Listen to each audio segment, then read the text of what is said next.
আজকের লেকচারে আমরা সাফল্যের বিষয়টি নিয়ে আলোচনা করব। প্রশ্নটা হল, কারা সফল হয় এবং কেন? আমরা এ বিষয়ে অনেক গবেষণা করেছি এবং দেখেছি যে যারা সফল হয় তাদের সফল হওয়ার পেছনে সুনির্দিষ্ট কিছু কারণ থাকে। কলাম্বিয়া ইউনিভার্সিটির একজন সাইকোলজিস্ট আছেন, নাম ওয়াল্টার মিশেল। তিনি একটি অত্যন্ত বিখ্যাত পরীক্ষা করেছিলেন যা মার্শম্যালো টেস্ট নামে পরিচিত। এই মার্শম্যালো টেস্টটা বোঝা খুবই সহজ। কল্পনা করুন একটা ঘর, সেখানে আমি 4 বা 5 বছরের একটি বাচ্চাকে ডাকলাম এবং তার সাথে গল্প শুরু করলাম। আমি তাকে জিজ্ঞেস করলাম, তোমার মা কেমন আছে, তুমি কি করতে ভালোবাসো? বেশ চমৎকার একটা আলাপ হলো। এরপর হঠাৎ আমি উঠে দাঁড়িয়ে বললাম, আমি সত্যিই দুঃখিত, পাশের করিডোরে অন্য একটা মিটিংয়ে আমাকে এখনই যেতে হবে, তবে আমি দ্রুতই ফিরব, কেমন? তুমি একটু এখানে অপেক্ষা করো। চলো তোমার সাথে একটা বাজি ধরি, ডিল করি। এই যে একটা মার্শম্যালো, এটা আমি তোমার সামনে রাখছি, তুমি চাইলে এটা এখনই খেয়ে ফেলতে পারো, কিন্তু আমি ফিরে আসা পর্যন্ত যদি মার্শম্যালোটা এখানেই থাকে তবে আমি তোমাকে আরও একটা মার্শম্যালো দেব, অর্থাৎ তুমি তখন 2টা পাবে। এরপর ওয়াল্টার মিশেল সেখান থেকে চলে যেতেন এবং একটি বিশেষ আয়নার আড়াল থেকে বাচ্চাদের ওপর নজর রাখতেন। তিনি দেখতেন বাচ্চারা লোভ সামলানোর জন্য কতটা লড়াই করছে, কারণ স্বাভাবিকভাবেই তারা 2টা মার্শম্যালো পেতে চায়। কিছু বাচ্চা সত্যিই প্রলোভন সামলে নিতে পারত এবং দ্বিতীয় মার্শম্যালোটা পেত, কিন্তু অন্য অনেকে সেটা পারত না, তারা সাথে সাথেই খেয়ে ফেলত। ওয়াল্টার মিশেল এই বাচ্চাদের জীবনের পরবর্তী 50 বছর ধরে পর্যবেক্ষণ করেছেন।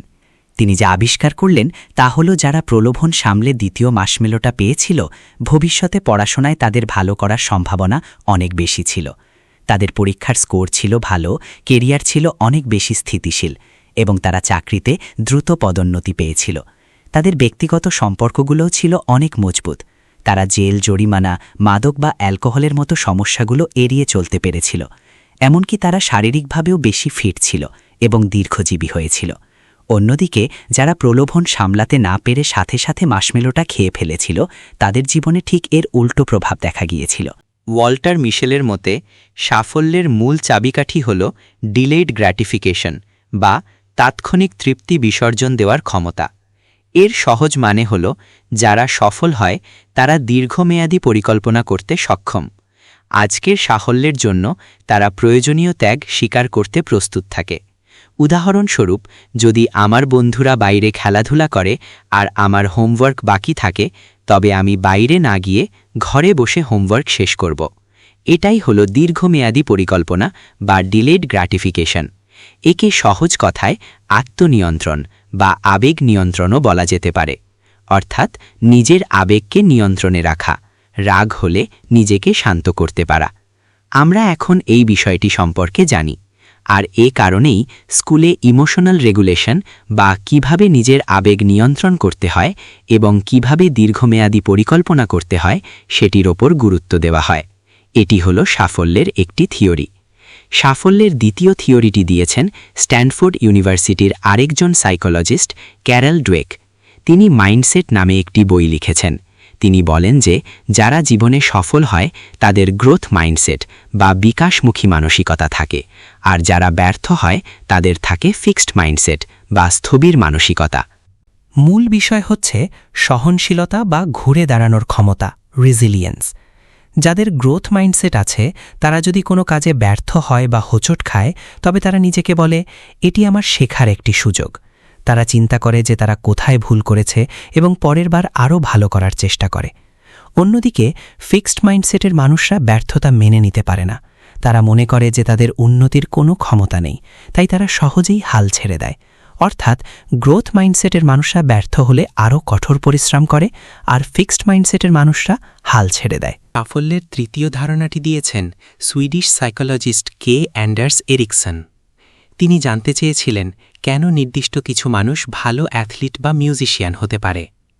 তিনি ডেলিবারেট প্র্যাকটিস বা সুচিন্তিত অনুশীলনের ধারণা দেন।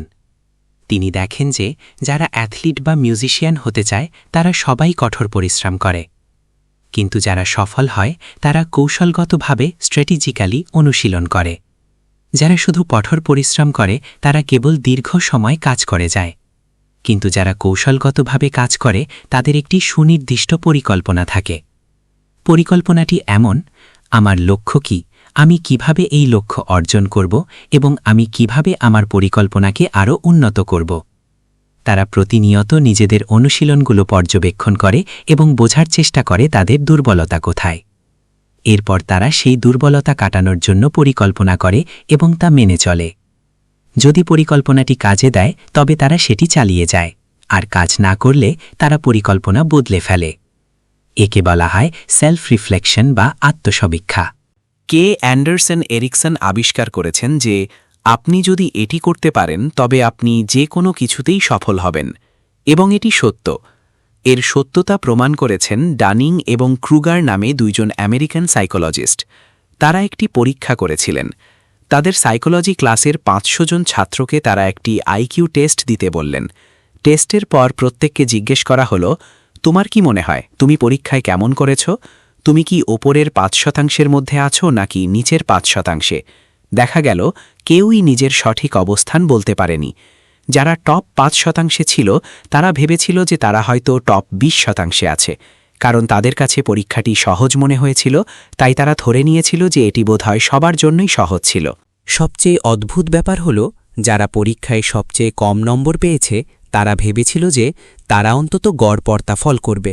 অর্থাৎ ক্লাসের নিচের দিকের সেই 5% শিক্ষার্থী ভেবেছিল তারা উপরের দিকের 50%র মধ্যে আছে, অথবা অন্তত মাঝামাঝি অবস্থানে আছে। এর কারণ হল, যারা বোকা বা কম বুদ্ধিমান তাদের সেই বোধশক্তিটুকুই থাকে না যে তারা আসলে বোকা। ডানিং ক্রুগার যা আবিষ্কার করেছেন তা হল, একজন ছাত্রের জন্য সবচেয়ে কঠিন কাজ হল নিজেকে সঠিকভাবে মূল্যায়ন করা, অর্থাৎ সে ঠিক কোন অবস্থানে আছে এবং কিভাবে নিজের উন্নতি করা যায় সেটা বুঝতে পারা। যারা আসলে কিছুই জানে না তারাই পৃথিবীতে সবচেয়ে বেশি আত্মবিশ্বাসী হয়, আর এটাকেই বলা হয় ডানিং ক্রুগার ইফেক্ট। আমাদের এই পৃথিবীটা কেন এমন সেটা বুঝতেও এই তত্ত্ব সাহায্য করে। কারণ প্রায়ই দেখা যায় যারা ক্ষমতায় আছেন তারা বুদ্ধিমান নন, তারা জানেনও না যে তারা বোকা, তারা অতি আত্মবিশ্বাসী এবং তারা ডোনাল্ড ট্রাম্প অত বোকামিপূর্ণ সব কাজ করে বসেন। ঠিক আছে, এখন আমাদের সামনে 3টি তত্ত্ব আছে: আত্মনিয়ন্ত্রণ, সহনশীলতা এবং আত্মমূল্যায়ন। একজন শিক্ষক হিসেবে বা স্কুল হিসেবে আমরা এমন কৌশল বা পাঠ্যক্রম তৈরি করতে পারি যা শিক্ষার্থীদের সফল হতে সাহায্য করবে, তাই না? কিন্তু সমস্যা হল, বাস্তবে যখন আমরা এটা করার চেষ্টা করি তখন তা কাজে দেয় না। আপনি যদি একজন পিছিয়ে পড়া ছাত্রকে আত্মনিয়ন্ত্রণ, সহনশীলতা বা আত্মমূল্যায়ন শেখান, তাহলেও সে আসলে খুব একটা ভালো করে না। এর কারণ কি? আপনাদের জন্য একটি খুব গুরুত্বপূর্ণ ধারণা মনে রাখা জরুরি, আর তা হল সহসম্পর্ক মানেই কারণ নয়। Correlation does not equal causation. কোনো দুটি বিষয়ের মধ্যে মিল থাকা মানেই এই নয় যে একটির কারণে অন্যটি ঘটছে। আমি একটা উদাহরণ দিই। আমরা জানি যে সফল মানুষেরা খুব ভোরে ঘুম থেকে ওঠেন, যেমন ভোর 4টায়। কিন্তু আপনি ভোর 4টায় ঘুম থেকে উঠলেই যে সফল হয়ে যাবেন এমন কোনো কথা নেই। আপনি কঠোর পরিশ্রম করলেই বা সহনশীল হলেই যে সফল হবেন তাও নিশ্চিত নয়। বরং ব্যাপারটা উল্টো। আপনি জীবনে সফল হলে আপনি বেশি অনুপ্রাণিত থাকবেন এবং ভোরে ঘুম থেকে উঠবেন। আপনি জীবনে সফল হলে আপনার মাঝে আত্মনিয়ন্ত্রণ বাড়বে, আপনি অনেক বেশি সহনশীল এবং বিনয়ী হবেন। বুঝতে পারছেন? অর্থাৎ আপনার কাছে টাকা থাকলে আপনি সফল হবেন, আর তখন আপনার মাঝে গ্রোথ মাইন্ডসেট, আত্মনিয়ন্ত্রণ এবং নিয়মিত অনুশীলনের অভ্যাস গড়ে উঠবে। কিন্তু কেবল গ্রোথ মাইন্ডসেট বা সহনশীলতা থাকলেই যে আপনি সফল হবেন তা কিন্তু নয়। তাহলে প্রশ্ন হল, এমনটা কেন হয় এবং শেষ পর্যন্ত কারা সফল হয়? আমরা নিশ্চিতভাবে জানি যে গরিব মানুষের চেয়ে ধনী মানুষের সফল হওয়ার সম্ভাবনা অনেক বেশি। আসলে সামষ্টিক অর্থনীতির ম্যাক্রো ইকোনমিক্সের বিভিন্ন গবেষণা থেকে আমরা জানি যে স্কুলে আপনি কেমন করছেন সেটা খুব একটা বড় বিষয় নয়। আপনার বাবা মা যদি ধনী হয় আপনি জীবনে সফল হবেনই, আর আপনার বাবা মা যদি গরিব হয় তবে আপনার সফল হওয়ার সম্ভাবনা খুবই কম। তাহলে পার্থক্যটা কোথায়? চলুন ধনী এবং গরিব পরিবারের লালন পালন বা প্যারেন্টিং স্টাইলের পার্থক্যগুলো দেখি। অনেক পার্থক্য থাকলেও আমরা প্রধান 3টি বিষয়ে নজর দেব। প্রথম বড় পার্থক্য হল, ধনী বাবা মায়েরা তাদের সন্তানদের সাথে গরিব বাবা মায়ের তুলনায় অনেক বেশি কথা বলেন। এখানে শব্দের ভাণ্ডার বা ভোকাবুলারি একটা বড় ভূমিকা রাখে। ধনী বাবা মায়েরা বাচ্চাদের সাথে কথা বলার সময় অনেক বড় বাক্য এবং উন্নত শব্দ ব্যবহার করেন। অন্যদিকে গরিব বাবা মায়েরা কেবল না, হ্যাঁ, চলে যাও এই ধরনের ছোট ছোট আদেশমূলক কথা বলেন। দ্বিতীয় বড় পার্থক্য হল আচরণে। ধনী বাবা মায়েরা বন্ধুত্বপূর্ণ আচরণ করেন, আর গরিব বাবা মায়েরা কিছুটা স্বৈরাচারী বা হুকুম দেওয়ার মতো আচরণ করেন।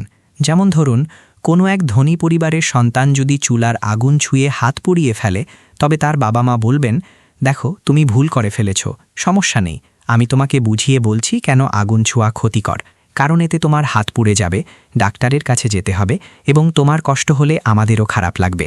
অর্থাৎ ধনী বাবা মারা বাচ্চাকে সময় নিয়ে বোঝান কেন কোনো কাজ ভুল এবং কেন তা আর করা উচিত নয়। অন্যদিকে গরিব বাবা মা সরাসরি বলবেন, খবরদার, আর কখনো এটা করবি না, করলে একদম পিটিয়ে ছাল তুলে দেব। খুবই সাধারণ ব্যাপার, তাই না? কিন্তু এর প্রভাব অনেক গভীরে। ধনী বাচ্চাটি শিখছে যে এই পৃথিবীটা নিরাপদ এবং সবাই তাকে সম্মান করে। অন্যদিকে গরিব বাচ্চাটি ভাবছে পৃথিবীটা খুব ভয়ঙ্কর এবং বড়দের ভয় চলাই নিরাপদ। এই ধারণাটি স্কুলেও প্রভাব ফেলে। ধনী বাচ্চাটি স্কুলে গিয়ে ভাবে শিক্ষক তার বন্ধু। সে হাসি মুখে শিক্ষকের কাছে যায়, তাকে জড়িয়ে ধরে, শিক্ষকও তাকে আদর করেন এবং তাদের মধ্যে একটা সুসম্পর্ক তৈরি হয়। কিন্তু গরিব বাচ্চাটি শিক্ষকের চোখের দিকে তাকাতেও ভয় পায়। সে হাসে না এবং সবসময় মানসিক চাপে থাকে। শিক্ষক তখন তাকে সমস্যাগ্রস্ত শিশু হিসেবে ধরে নেন। এই কড়া শাসনের সমস্যা হল এটা পরিবারে একটা অস্থিরতা বা স্ট্রেস তৈরি করে। বাচ্চাটি নিজেকে অনিরাপদ বোধ করে। আর এখানেই আসে ধনী ও গরিব বাবা মায়ের তৃতীয় বড় পার্থক্য, স্থিতিশীলতা। ধনী বাবা মায়েরা একটি স্থিতিশীল পরিবেশ দিতে পারেন, কিন্তু গরিব পরিবারে সবসময় অনিশ্চয়তা কাজ করে। ধনী বাবা মায়ের কাছে টাকা আছে, তাই তারা তাদের কথা বা প্রতিশ্রুতি রাখতে পারেন। একজন ধনী বাবা যদি বলেন, সামনের সপ্তাহে আমরা থাইল্যান্ড ঘুরতে যাব, তবে পরের সপ্তাহে তারা সত্যিই থাইল্যান্ড যায়। কিন্তু গরিব বাবা মায়ের কাছে টাকা একটা বড় সমস্যা। তারা হয়তো বললেন, সামনের সপ্তাহে আমরা ম্যাকডোনাল্ডসে খেতে যাব, কিন্তু বেতনের টাকায় কুলালো না বলে পরে বললেন, দুঃখিত, এখন যাওয়া সম্ভব না। প্যারেন্টিং বা লালন পালনের এই ভিন্নতার কারণেই ধনী এবং গরিব ঘরের বাচ্চাদের আচরণ আলাদা হয়। এখন আমরা যদি আত্মনিয়ন্ত্রণ বা সেলফ কন্ট্রোল নিয়ে ভাবি, যেমন সেই বিখ্যাত মার্শম্যালো টেস্ট, এই পরীক্ষাটি আসলে কেবল আত্মনিয়ন্ত্রণের পরীক্ষা নয়, বরং এটি হলো আপনি অন্যের ওপর কতটা বিশ্বাস রাখতে পারছেন তার পরীক্ষা। যদি আপনি বিশ্বাস করেন যে বাইরে যাওয়া শিক্ষক ফিরে আসবেন এবং তার দেওয়া কথা রাখবেন, তবেই আপনি সেই মার্শম্যালোটি খাবেন না। কিন্তু আপনার যদি মনে হয় যে শিক্ষক আপনার সাথে মিথ্যা বলছেন, তবে আপনি দেরি না করে মার্শম্যালোটি খেয়ে ফেলবেন, তাই না? সুতরাং এটি আসলে কেবল আত্মসংযমের বিষয় নয়, বরং এটি হল ঊর্ধ্বতন বা কর্তৃপক্ষের ওপর আপনার বিশ্বাস ও আস্থার বিষয়। দেখুন, আপনি যদি ধনী হন, তবে আপনার জীবনে এক ধরনের স্থিতিশীলতা বা নিশ্চয়তা থাকে। কিন্তু আপনি যদি গরিব হন, আপনার জীবনে সেই নিশ্চয়তা নেই। সেক্ষেত্রে দ্বিতীয় মার্শম্যালোর জন্য অপেক্ষা করার চেয়ে সামনে যেটা আছে সেটাই খেয়ে ফেলা আপনার জন্য বেশি বুদ্ধিমানের কাজ। কারণ কি জানেন, অধিকাংশ ক্ষেত্রেই সেই দ্বিতীয় মার্শম্যালোটি আর আপনার কপালে জোটে না। বুঝতে পারছেন? তাই গরিব বাচ্চারা যে বোকা তা কিন্তু নয়, তারা আসলে বাস্তববাদী। তারা তাদের চারপাশের পরিস্থিতির ওপর ভিত্তি করেই এমন সিদ্ধান্ত নেয়। এবার আসা যাক রেজিলিয়েন্স বা প্রতিকূলতা কাটিয়ে ঘুরে দাঁড়ানোর ক্ষমতায়। এই ধারণার মূল ভিত্তি হল আপনার বিশ্বাস যে পৃথিবী আপনাকে সাহায্য করবে। আপনি যদি ধনী হন আর বিশ্বাস করেন যে সবাই আপনাকে সাহায্য করতে প্রস্তুত, তবে আপনার পক্ষে ঘুরে দাঁড়ানো সহজ। কারণ আপনি যদি ব্যর্থও হন, কেউ না কেউ আপনাকে টেনে তুলবে। কিন্তু আপনি যদি গরিব হন আর একবার ব্যর্থ হন, তবে সেই ব্যর্থতা আপনাকে এটাই বুঝিয়ে দেয় যে এসব আপনার দ্বারা হবে না। আপনি হয়তো সফল হবেন না, আর তাই অন্যদের ওপর আপনার তেমন কোনো ভরসাও থাকে না।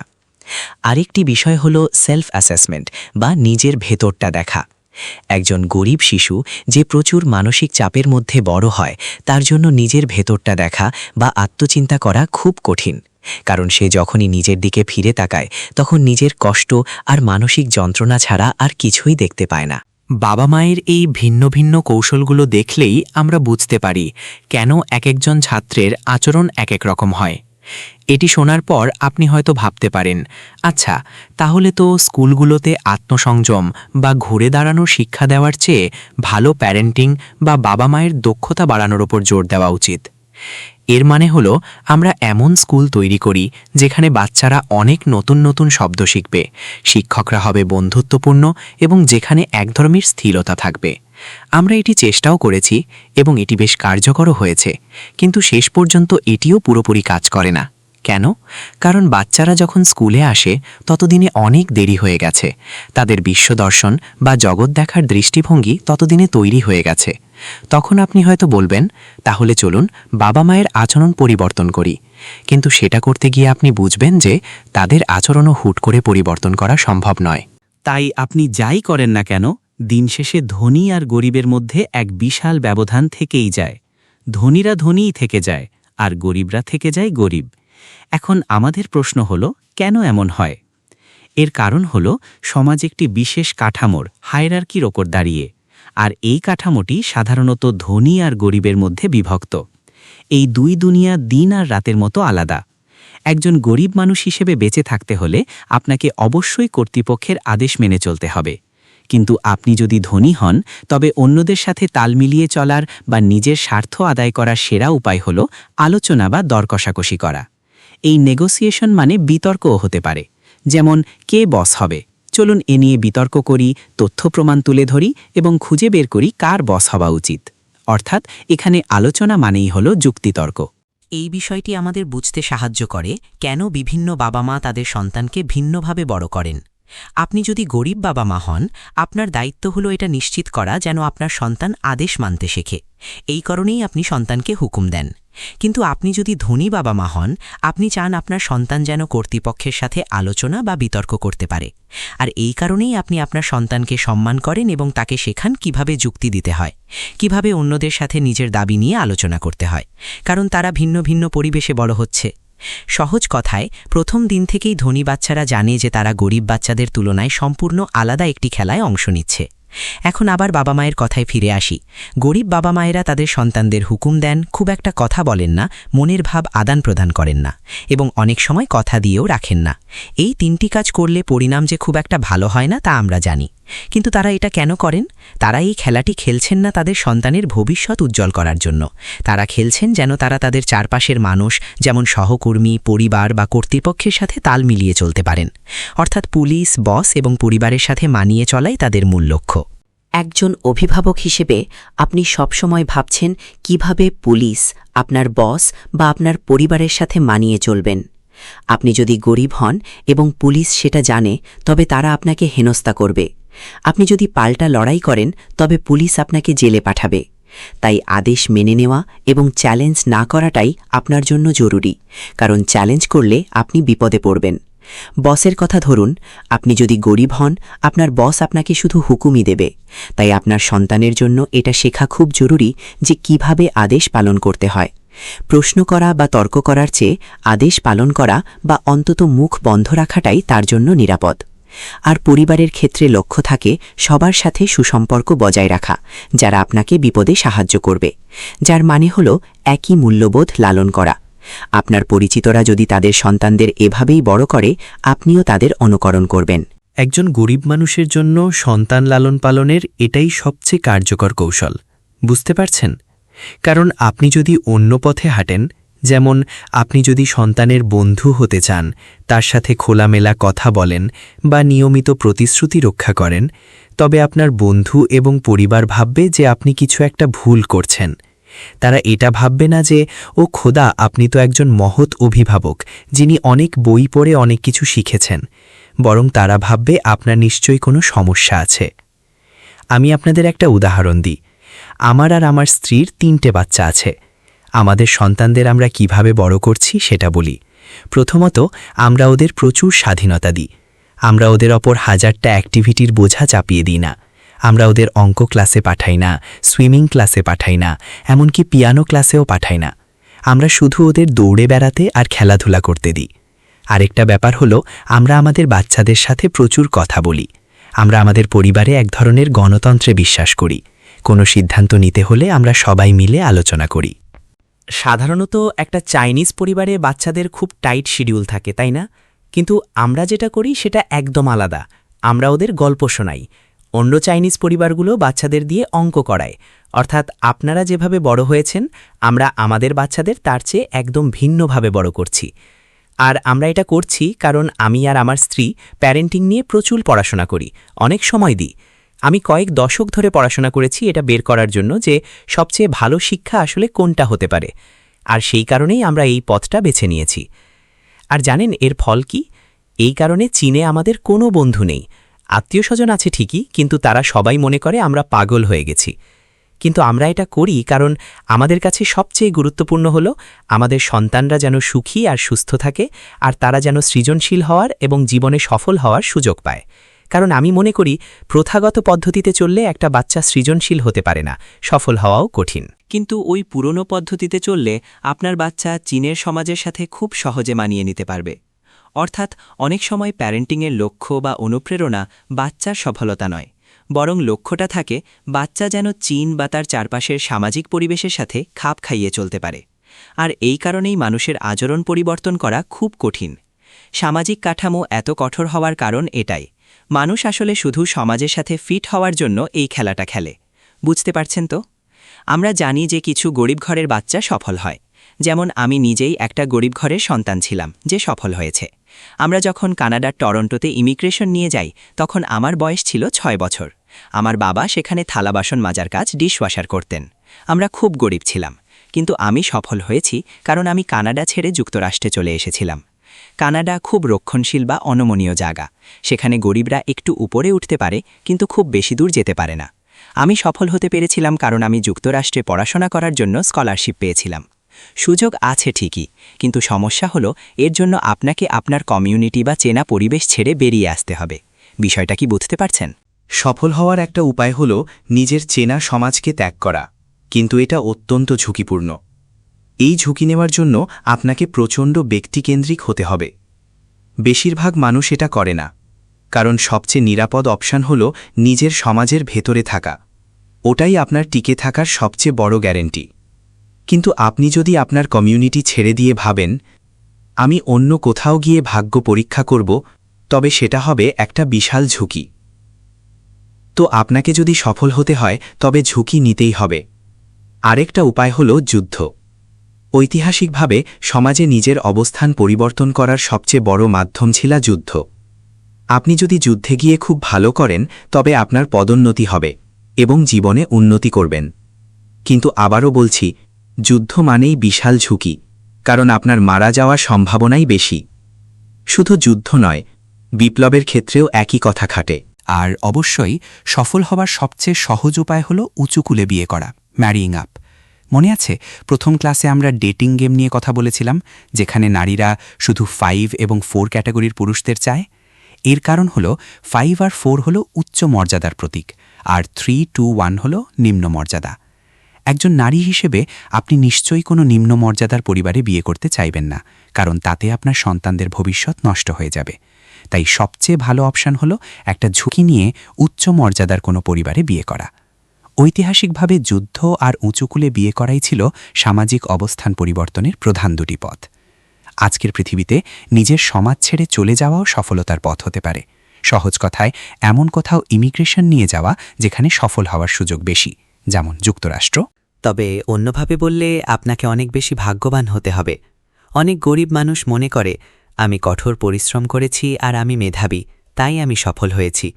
দেখুন, আমি গরিব হয়ে জন্মেছিলাম, কিন্তু ইয়েল ইউনিভার্সিটিতে পড়ার সুযোগ পাওয়াটা ছিল আমার ভাগ্য। আপনি যত খুশি পরিশ্রম করতে পারেন, কিন্তু পরিস্থিতি সাধারণত আপনার প্রতিকূলে থাকে। সফল হতে গেলে একটা বিশেষ ধরনের ব্যক্তিত্ব লাগে।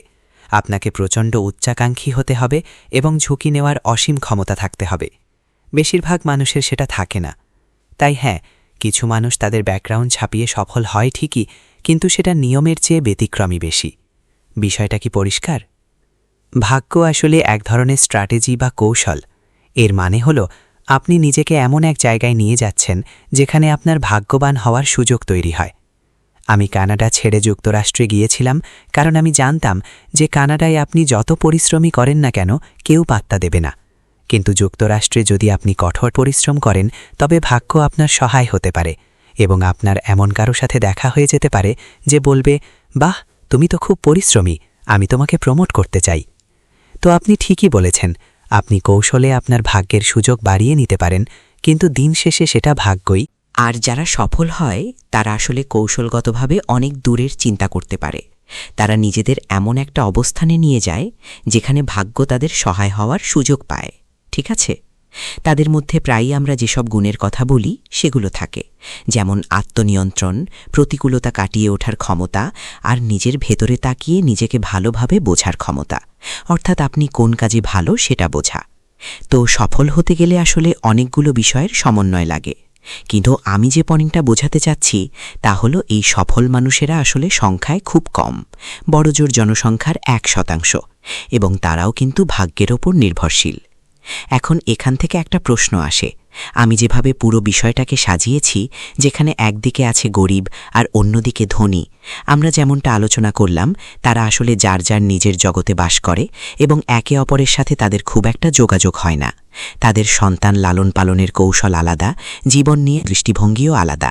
ধনীরা ধনীদের মধ্যেই থাকে, গরিবরা থাকে গরিবদের মধ্যে। তো এটা দেখতে খুব স্থিতিশীল একটা ব্যবস্থার মতো লাগে, তাই না? একটা স্থিতি, বা যেটাকে আমরা বলতে পারি ইকুইলিব্রিয়াম। তাহলে প্রশ্ন হলো, সমাজ ভেঙে পড়ে কেন? কেন বিপ্লব হয়? সামাজিক পরিবর্তন কেন আসে? যদি সন্তান লালন পালনের মাধ্যমেই মানুষ নিজের অবস্থান চিনে নেয় এবং সেই অবস্থান ধরে রাখার কৌশল শিখে যায়, তবে তো এটা একটা চিরস্থায়ী ব্যবস্থা হওয়ার কথা ছিল। তাহলে পরিবর্তন কেন হয়? এর কারণ হলো এই ব্যবস্থার স্থিতিশীলতাতেই কিছু সমস্যা আছে। তবে মূল সমস্যা হলো খোদ এই সিস্টেমটা, আর এই ধনী শ্রেণীটাই আসলে সমস্যাজনক। কারণ ধনীদের একদম প্রথম দিন থেকেই শেখানো হয় কিভাবে আরও ভালো ফলাফল বা ডিল আদায় করে নিতে হয়। অন্যভাবে বললে, গরিবরা চায় কোনো মতে টিকে থাকার মতো একটা ফলাফল, আর ধনীরা চায় সর্বোচ্চটা। গরিবরা ভাবে, ঠিক আছে, আমি তো বেঁচে আছি, আমার মোটামুটি একটা কাজ আছে, তাতেই আমি খুশি।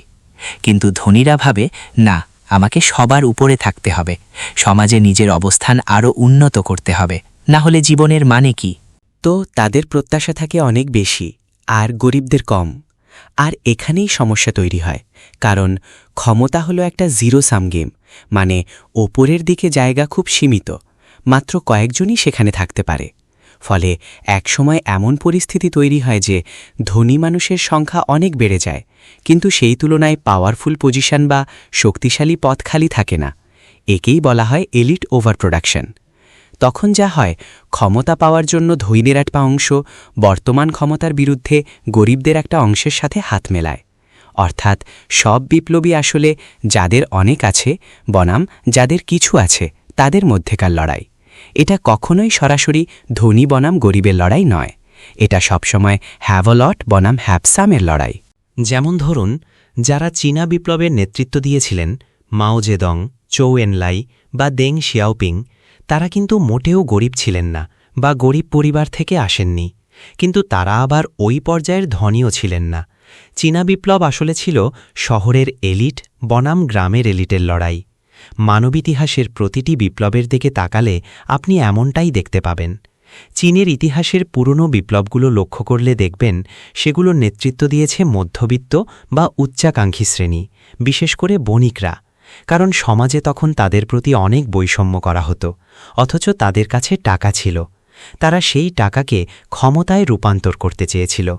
তাই যখন সময় খারাপ আসত এবং মানুষ পরিবর্তন খুঁজত, তখন তারাই উদ্যোগ নিত এবং সাধারণ মানুষকে বিপ্লবের দিকে পরিচালিত করত। বিষয়টা কি বুঝতে পারছেন সবাই? আসলে সব বিপ্লবী প্রায় একই রকম। সময়ের সাথে সাথে এই কাঠামোর কারণে এবং ধনী গরিবের বৈষম্যের ফলে কিছু সাধারণ সমস্যা তৈরি হয়। প্রথম সমস্যাটি হল ঋণগ্রস্ততা। যেহেতু ধনীদের হাতে সম্পদের একচেটিয়া নিয়ন্ত্রণ থাকে, তাই গরিবদের বেঁচে থাকার জন্য টাকা ধার করতে হয়, কিন্তু উচ্চ সুদের হারের কারণে একসময় তারা দাসে পরিণত হয়, যাকে বলে ঋণ দাসত্ব। কারণ আপনি যদি ব্যাংক বা ধনীর টাকা ফেরত দিতে না পারেন, তবে আপনার শরীরই হয়ে যায় জামানত। ফলে আপনি শুধু নিজেই দাস হচ্ছেন না, আপনার সন্তানরাও দাসে পরিণত হচ্ছে। এভাবে দাসত্ব একটা বড় সমস্যা হয়ে দাঁড়ায়। আর তৃতীয় সমস্যাটি হল ভূমিহীনতা। তো এই তিনটি সমস্যাই মূলত বিপ্লবের বীজ হিসেবে কাজ করে। গরিবরা ঋণে ডুবে যায়, জমি হারায়, আর তাদের প্রজন্ম থেকে প্রজন্ম দাসে পরিণত হয়। সুদের হারের কারণে সেই ঋণ শোধ করা তাদের জন্য অসম্ভব হয়ে পড়ে। ঠিক এই সময়েই এলিটদের একজন এসে এই মানুষগুলোকে বলে, আমার সাথে বিপ্লবে যোগ দাও, আমি তোমাদের সব ঋণ মাফ করে দেব, তোমাদের জমি দেব আর এই দাসপ্রথা শেষ করব। ব্যাস এটুকুই। ইতিহাসের প্রতিটি বিপ্লব ঠিক এভাবেই সফল হয়েছে। মানুষকে জমি দেওয়া হবে আর কেউ কারো গোলাম হবে না। তো প্রতিটি বিপ্লবের দিকে তাকালেই দেখবেন একই প্যাটার্ন কাজ করে। সময়ের সাথে সাথে সমাজে যখন চরম বৈষম্য তৈরি হয়, তখন মানুষ ঋণের জালে আটকে পড়ে, তারা দাসে পরিণত হয়, তাদের কোনো জমি থাকে না। এরপর যখন অভিজাত শ্রেণীর সংখ্যা অতিরিক্ত বেড়ে যায়, তখন তাদেরই একটা অংশ মূল দল থেকে আলাদা হয়ে যায়। তারা ক্ষমতা দখলের জন্য সাধারণ মানুষকে নিজেদের পক্ষে টানে। রোমান গৃহযুদ্ধের দিকে তাকালে দেখবেন জুলিয়াস সিজারও ঠিক একই কথা বলছিলেন। তিনি কেন সাধারণ মানুষের কাছে এত জনপ্রিয় ছিলেন? কারণ তিনি রোমানদের বলছিলেন, আমি যদি রাজা হই তবে আমি তোমাদের সব ঋণ মওকুফ করে দেব, তোমাদের দাসত্ব থেকে মুক্তি দেব আর জমি দেব। আর এই কারণেই তাকে মেরে ফেলা হয়েছিল। ঠিক একইভাবে বর্তমানে আমেরিকায় ডোনাল্ড ট্রাম্প কেন এত জনপ্রিয়? কারণটাও একই। আমেরিকানরা এখন ক্রেডিট কার্ড, স্টুডেন্ট লোন আর বাড়ির ঋণে জর্জরিত। তারা বিশ্বাস করে যে ডোনাল্ড ট্রাম্প যদি ক্ষমতায় আসেন, যদি তিনি রাজা হতে পারেন, তবে একজন রাজা প্রথমেই কি করেন? রাজা সবসময় সবার আগে যেটা করেন তা হল সব ঋণ বাতিল করা। কারণ ঋণ বাতিল করলে কাদের ক্ষমতা কমে? ধনীদের ক্ষমতা কমে। আর এই ধনীরাই একজন রাজার জন্য সবচেয়ে বড় হুমকি। বুঝতে পারছেন বিষয়টা? তো মানুষের ইতিহাসে এটা খুবই পরিচিত একটা প্যাটার্ন। এটা পুরোটাই গেম থিওরি। আপনাদের আর কোনো প্রশ্ন আছে? আরেকটা প্রশ্ন নিন, তারপর আমরা বিরতিতে যাব। বিষয়টি কি আমাদের কাছে পরিষ্কার? তো এই বিষয়টাকে বোঝার অন্য একটা উপায় হল, গেম থিওরি অনুযায়ী এখানে ব্যক্তি বিশেষের খুব একটা গুরুত্ব নেই। আপনাকে বড় কোনো গোষ্ঠী বা বড় সামাজিক পরিবর্তনের দিকে তাকাতে হবে। আপনি যদি পুরো সমাজ ব্যবস্থাকে না বদলান, তবে গরিব বাচ্চাদের মতো নির্দিষ্ট কোনো গোষ্ঠীর ভাগ্য আসলে বদলাতে পারবেন না। সোশ্যাল মোবিলিটি বা সামাজিক সচলতাই হল শাসনের সেরা পদ্ধতি। যতক্ষণ আপনি মেধাবী, যোগ্য আর উচ্চাকাঙ্ক্ষী মানুষকে উপরে ওঠার সুযোগ দেবেন, তারা খুশি থাকবে এবং আপনার সমাজটাও খুব স্থিতিশীল হবে। শুধু স্থিতিশীলই না, সমাজ হবে সমৃদ্ধ আর সৃজনশীল। আপনার শাসন ব্যবস্থা কেমন সেটা কোনো ব্যাপার না। উদাহরণ হিসেবে বলা যায়, 1950-এর দশকে আমেরিকা ছিল একটা গণতন্ত্র এবং সেখানে প্রচুর সামাজিক সচলতা ছিল, তাই মানুষ কঠোর পরিশ্রম করত এবং আমেরিকা খুব ধনী দেশে পরিণত হয়েছিল। কিন্তু মজার ব্যাপার হলো, 1950-এর দশকে চীন কিন্তু গণতন্ত্র ছিল না, সেটা ছিল একটা কমিউনিস্ট ব্যবস্থা। কিন্তু সেই সময় চীনের মানুষও জান প্রাণ দিয়ে খাটত। কেন? কারণ দশকের পর দশক যুদ্ধের পর চীন তখন ধ্বংসস্তূপ ছিল এবং সেখানে ওপরে ওঠার প্রচুর সুযোগ ছিল। আপনি যদি কঠোর পরিশ্রম করতেন তবে খুব দ্রুত পদোন্নতি পেতেন। তাই সমাজতান্ত্রিক ব্যবস্থা হোক বা পুঁজিবাদী, কমান্ড ইকোনমি হোক বা গণতন্ত্র, মানুষ তখনই কঠোর পরিশ্রম করে যখন তারা মনে করে যে পরিশ্রম করলে তাদের জীবনের মান উন্নত হবে। তাই সামাজিক সচলতাই হল শাসনের শ্রেষ্ঠ উপায়। আপনার গণতন্ত্র বা অন্য কোনো নির্দিষ্ট সিস্টেমের প্রয়োজন নেই। যতক্ষণ সামাজিক সচলতা আছে, মানুষ সুখী থাকবে। তবে সমস্যা হল, সময়ের সাথে সাথে এক প্রজন্মের মধ্যেই সব বড় বড় পদগুলো দখল হয়ে যায়। যে মেধাবী মানুষগুলো কঠোর পরিশ্রম করে দেশকে বড় করেছিল বা ধনী করেছিল, তারা যখন ক্ষমতায় বসে, তখন তারা আর চায় না যে দায়মতো অন্য কেউ এসে তাদের জায়গা দখল করুক। তারা চায় তাদের নিজেদের সন্তানরা যেন সেই জায়গা পায়। ধীরে ধীরে এই সন্তানদের সংখ্যা বাড়তে থাকে এবং ওপরের সব পদ পূর্ণ হয়ে যায়। এমনকি সেখানে লম্বা ওয়েটিং লিস্ট তৈরি হয়। তখন আপনি যত মেধাবী বা পরিশ্রমী গরিব মানুষই হন না কেন, দুর্ভাগ্যবশত ওপরের সব জায়গা তো আগে থেকেই বুকড। চীনা ইতিহাসের দিকে তাকালেই এটা বোঝা যায়। রাজবংশের শুরুতে মেধাবীরা সিভিল সার্ভিস পরীক্ষা বা কেজুর মাধ্যমে প্রশাসনে আসত। এরা ছিল সেরা মেধাবী। কিন্তু পরে কি হলো? ওই কর্তা ব্যক্তিরা তাদের সন্তানদের শেখাতে শুরু করল কিভাবে পরীক্ষায় ভালো করতে হয়। একসময় তারা দুর্নীতি শুরু করল এবং শেষে এমন অবস্থা হলো যে টাকা দিলেই কেজু পরীক্ষায় পাশ করা যায়। ওপরের সব পথ যখন এভাবে পূর্ণ হয়ে গেল এবং ওপরে ওঠার আর কোনো পথ বাকি থাকল না, তখন মানুষ কি করল? তারা বিপ্লব করল। আপনারা হং শিউকুয়ানের কথাই ধরুন না। তিনি কেজু বা সিভিল সার্ভিস পরীক্ষায় ফেল করেছিলেন, অর্থাৎ একদম ওপরের সারিতে যাওয়ার মতো কোনো জায়গা তার জন্য ছিল না। তখন তিনি কি করলেন? তিনি বিশ্বাস করতে শুরু করলেন যে তিনি যীশু খ্রিস্টের ভাই, এবং তিনি এমন এক বিপ্লব শুরু করলেন যা চীনে কয়েক কোটি মানুষের প্রাণ কেড়ে নিয়েছিল। কেন এমন হলো? কারণ তার সামনে এগিয়ে যাওয়ার কোনো সামাজিক সুযোগ বা সোশ্যাল মোবিলিটি ছিল না। অথচ এর ৫০ বছর আগে জন্মালে হয়তো তিনি একজন বড় সরকারি আমলা হতেন। একই কথা মাও জেদংয়ের ক্ষেত্রেও খাটে। মাও যখন বিশ্ববিদ্যালয়ের ছাত্র হলেন ততদিনে কেজু প্রথা বিলুপ্ত হয়ে গেছে, ফলে তার সামনে উন্নতির শিখরে ওঠার আর কোনো পথ খোলা ছিল না। আর ঠিক সেই কারণেই তিনি নতুন সব চিন্তাভাবনার দিকে ঝুঁকলেন। তো আপনারা একদম ঠিক বলেছেন যে সমাজের শান্তি বজায় রাখার সবচেয়ে ভালো উপায় হল সোশ্যাল মোবিলিটি বা সাধারণ মানুষের উপরে ওঠার সুযোগ রাখা। কিন্তু সমস্যা হল মানুষের সন্তানাদি হয় এবং তারা চায় তাদের সন্তানরাই জনসফল হয়।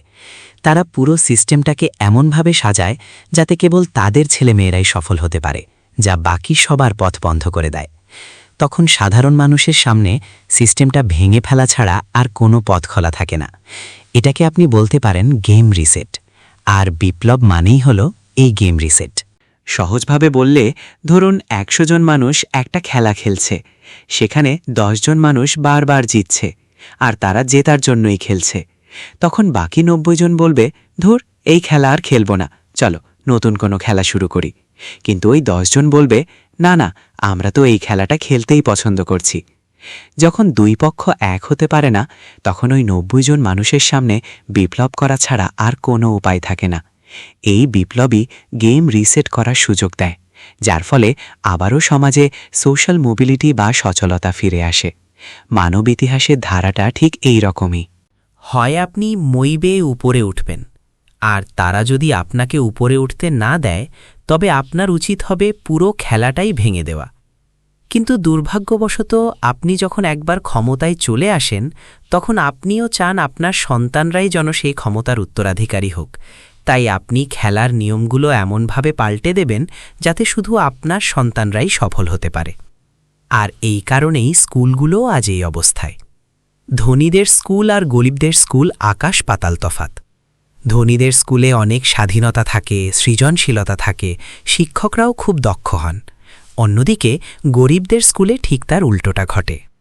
এর কারণ হল পুরো সিস্টেমটাই এমনভাবে বানানো হয়েছে যাতে নির্দিষ্ট কিছু মানুষ সফল হয় আর বাকি সবাই ব্যর্থ হয়। ব্যাপারটা কি বোঝা গেল, অ্যালান? আচ্ছা, দারুণ। আপনাদের আর কোনো প্রশ্ন আছে? ঠিক আছে, আজ এই পর্যন্তই। আগামী ক্লাসে দেখা হবে।